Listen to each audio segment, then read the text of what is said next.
Go. Thirsty Thursday. Cheers. Thirsty Thursdays. Cheers. So good. Just had a tornado warning and a gigantic hailstorm over my house like 30 minutes ago. So. But I live 40 minutes away from you, and it's beautiful here and calm and sunny. We have like this much hail and shredded our flowers, and I ran outside to try and save them, and it one hit me, and it's so hard. It hurt so bad. So, but welcome to Alberta. All four seasons one day. Exactly. Yes. So today's topic, is future state. So interestingly enough, you and I have back a while, a couple years ago, we did some very kind of informal, well, I guess it's formal, we documented it for you and me, business strategy sessions where we set very specific goals for ourselves. And then, stuff got busy, and we would look at them a year later, and we'd meet them like kind of subconsciously. And so you and I joked and talked about this whole like concept of like, if you put it out there and you believe, like, you'll take the steps to get there, right? And there's books like The Happiness Advantage, right, where it says be happy first and success and the things you want will come. Yes, 100%. And I believe when we set those goals, they seemed like, I don't want to say outrageous, but at least a little bit of a stretch, right? Sure. From our point of view, I think we're learning how far a realistic stretch goal looks like, but and quite like, what's an example, right? Like one goal one year was, I'm trying to think. Diversify clientele profile. Diversify clientele. Yeah, get another client in another industry, build a SharePoint site, and they're big tasks. Big tasks, and we're like, hey, let's do that this year. Let's call that a success, right? Yeah. I think we've always done all of them. I don't know if there's one, or if we did miss one, it just became obsolete as things evolved. Industry changed, yeah. Yeah, right? Right. I mean, our network of experts is a good example, right? We started with one. Who was the first one? Do you remember? What was the first one? I don't remember. Is that sad? I can't remember who I'd have to look at the list. Kevin, maybe? Kevin, the safety expert, Kevin. I think he was the first one. That's right. And then, a year and a half later, it's up to 22. And most of them are still around. Kevin's probably the only one that's not really still around. 26 now. Okay, 26. Yeah. Yes, okay. But, to this concept, let's then, if this is true, like we've tested this theory, so far it's proven true. If this is the case, then let's document via vlog here our future state, perfect world, things we want to achieve, things we want to do. What do we look like 10 years from now? And so then we can actually watch this and either make fun of ourselves or, be like, yes, sirree, Bob. Check. Yeah, check. Well, actually, our friend Mike DeBoer, founder of Leveling Up, posed this question on LinkedIn just today. I saw that. That was bizarre, right? And he said for himself, 1 million users using Leveling Up app. Amazing. Do it. Check out Leveling Up. If you want like amazing mentorship access, check it out. Plug for Leveling Up. Amazing. 100%. I'm in a mastermind group with them right now and loving it. Oh, good. Yeah, awesome. Anyway, I digress. So I replied, well, I would love to do a TED Talks. I love TED Talks. I love the whole concept of the ideas and the cool things. To me, being invited to go do one would just be like, just an amazing kind of you made it moment. So that's what I said. And there you go. There you go, universe. when, not if, when you do your TED Talks, I will come and hassle you in the front row. Heckle. Oh, totally, Yeah. heckle. Yeah, that's the word, heckle you. Well, actually, you know what? When I was deciding, and we talked about this before, to take the risk and quit my job and totally take this entrepreneurial journey, one of the things I thought about was like, okay, you know, have you ever heard of TED Talks where they introduce like, hey, this is Adam, middle manager at XXX giant company. You know, he runs projects and deals with some people issues on a day-to-day basis. Please give him a round of applause. No, that's a very common story. People want to hear something more extraordinary. So I was like, well, what sounds better is of this company that did this, that changed the world, that blah blah blah, that took some risk. People love to hear stories about people that take risk, you know. So maybe you should write your TED Talks intro bio just so it's ready to go. Maybe. Actually, you know what? I would use the exact same one that's on my LinkedIn page if anyone wants to check it out. That's what I'd use. All right. 100%. Cool. Future state, TED Talk. How do you define success? I mean, that's a good one. TED Talk. I wouldn't say no to a TED Talk. That's for sure. I would not say no. I don't. Yeah, it would be awesome. Incidentally, this came up last week. We got invited to do an interview. Yeah. Out of the blue. So that's cool. Step one. Right. Step one. Mm-hmm. So that'll be exciting. I'm excited for that interview. You'll hear more about it later. Mm-hmm. Right. So what's one for you? Oh, one for me. Future state. I mean, it's really hard. Okay, here's one that we both talked about and joke about: having a beer with Russell Brunson. Yes, I want to be friends with Russell Brunson. Beer with Brunson. I just find him to be very genuine, and I feel like he generally wants to help people. I think that's why he's been successful, and I can relate to that. Plus, I love his taste in movies. Good taste in movies. Mm-hmm. Go. Okay, this is my future state. Mm-hmm. I would absolutely love to be on the Ellen Show one day.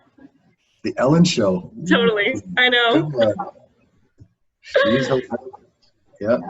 Oh, she's just amazing. Just an all-around amazing human, and I would love to affect such positive change in the world that she would feel compelled to speak with me. Do you know? Like that, just being there means you've done something amazing.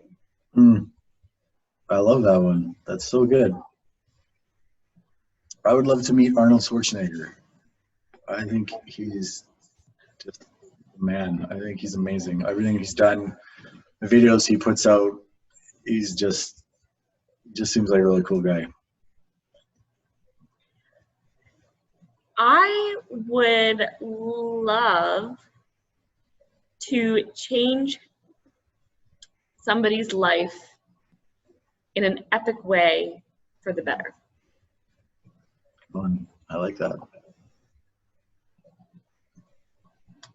I think we started down this path with our new friend Megan. Yeah. So Man, that girl's gonna fly. She's amazing. Yeah, she totally is. Okay, here's one. Here's an interesting one. So when I was in university for my birthday or Christmas or something one year, my dad gave me a Mont Blanc pen with my name engraved on it. Okay. And I don't know if you've heard of that or whatever, but they're just really expensive pens that, like, you know, rich people have. And I was like, wow, this is super cool. Even in university, I recognized that this was a very prestigious, sentimental gift. Yeah. And I was like, oh, okay, I get it. You know, the pen is mightier than the sword. And I closed it up, I put it on my shelf, and it's like been in my drawer in a special spot ever since. And I always thought when I was, earlier in my career, when I was in a cubicle and I was just an EIT or kind of on, I was like, oh, you know what? When I get an office and I can put all my stuff in there, I'll bring out the Mont Blanc pen and that will be success. Like, and take that and ride with it. Take out the pen. Yeah, and then later as I grew, I got an office and realized that I liked cubicles better because I could socialize more. And then I also realized that an office no longer meant success to me. It had nothing to do with my vision of success any longer. So I still haven't taken the Mont Blanc pen out. And now we've started this business, and I'm like in the business, and it's growing, and we're definitely a startup, and we're trying. And some might say like maybe that should be the time I take up the Mont Blanc pen. And now I'm thinking about building my office in my basement. So I just feel like it's like that Dom Perignon bottle of champagne that you're saving for that special occasion never comes. You'll know when it's the right time. You'll know. Yeah, like maybe that's it. Maybe I'll just know. So. All right, I can't discount this one. Okay. It's kind of linked to money. We can't discount money because we all know that would make life a little less stressful. Doesn't fix things, but it makes it a little less stressful. I would love to be able to have an idea and access the capital to execute it and not go, man, if I had enough money, I would execute that idea, I love it. Or even be able to say, hey, this person, you're an expert at this. I need to do this, this, and this, and you will need to do that, and that. And be able to just like invest all the money and have it done. Yeah. Like trying for months and months and months to like play with it off the corner of your desk until it becomes a priority, right? Yeah. I'd like to have some investment capital saved. Yeah. It's like Russell Brunson. He was like, I need a book. I've got an awesome podcast. You're a good writer. I'm going to pay you to listen to my podcast. Listen to my podcast. Yeah. Right? Totally. And you know what else? Speaking of that, remember reading that story about Jim Carrey. Jim Carrey always tells a story about his sort of future, envisioning his future and self-actualizing. He wrote himself a check to Jim Carrey for services rendered $1 million, and then within 6 months or a year, whatever, he hit it big with Ace Ventura, right? So I went on my computer at Stantec and printed off like just a fake, funny, bubbly looking check. I still have it. I know, I had two. It was like to Caitlin, $1 million, and to Adam, $1 million. And I came into your office, and the funny thing is, you're like, oh, glad you're here. I had this idea. We should write checks to ourselves for $1 million. And I was like, oh, I have one. And it was like, it was just the perfect moment. It was awesome. And I have it taped in my book still, in my notebook. I still have mine too. It's downstairs on display. One day I'll frame it and put it on the wall. One day I'm cashing it. Frame it. There you go. Yeah. Bank. I end up in jail, arrested for fraud. Mm-hmm. Stop. That's not in our future. No. Yeah, exactly. Okay, so that's, business side of it. What else? Anything? Do you want to talk about the family side of the future?